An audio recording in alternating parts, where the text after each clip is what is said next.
Welcome to star news. ఉప ముఖ్యమంత్రి జన్మదిన వేడుకల్లో పాల్గొన్నారు MLA Bandaru Satyanarayana Murthy. Madugula R&B guest house లో జనసేన పార్టీ కార్యకర్తలు అభిమానులు ఏర్పాటు చేసిన పవన్ కళ్యాణ్ పుట్టినరోజు వేడుకల్లో పాల్గొని కేక్ ని కట్ చేసి కార్యకర్తలకు తినిపించారు ఎమ్మెల్యే బండారు. అలాగే కార్యకర్తలు ఏర్పాటు చేసిన రక్తదాన శిబిరంలో పాల్గొన్నారు. కార్యకర్తలకు షీల్డ్ల బహుకరించి మొక్కలు నాటారు. ఈ సందర్భంగా ఆయన మాట్లాడుతూ పవన్ కళ్యాణ్ సినిమాల్లోనే హీరో కాదు, రాజకీయాల్లో కూడా హీరో అని కొనియాడారు. 2014 జనసేన పార్టీని ఏర్పాటు చేసి కేంద్రంలో బీజేపీకి, రాష్ట్రంలో తెలుగుదేశం పార్టీకి మద్దతిచ్చారని తెలిపారు.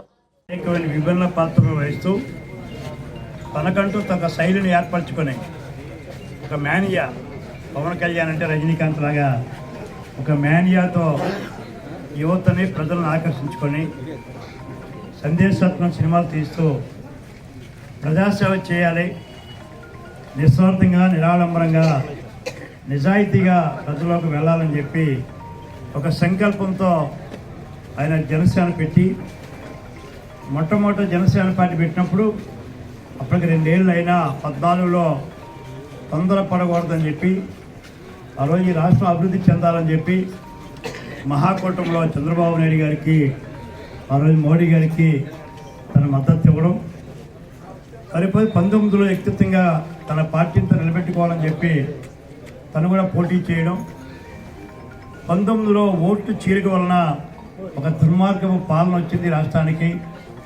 రాష్ట్రం నాశనమైంది, అప్పులు పోలైంది. మళ్ళీ ఆ రకమైన పరిస్థితులు రాకూడదని చెప్పి మళ్ళా పవన్ కళ్యాణ్ గారు గొప్ప మనసుతో చంద్రబాబు నాయుడు గారి నాయకత్వంలో ఈ రాష్ట్రంలో, మోడీ గారి నాయకత్వంలో కేంద్రంలో కలిసి ముగ్గురు వెళ్దామని చెప్పి అందరినీ సమన్వయం చేస్తూ ఈవేళ మహాకూటమి ప్రభుత్వాన్ని కనీవిరిగిన రీతిలో 164 సీట్లు బహుశా భారతదేశ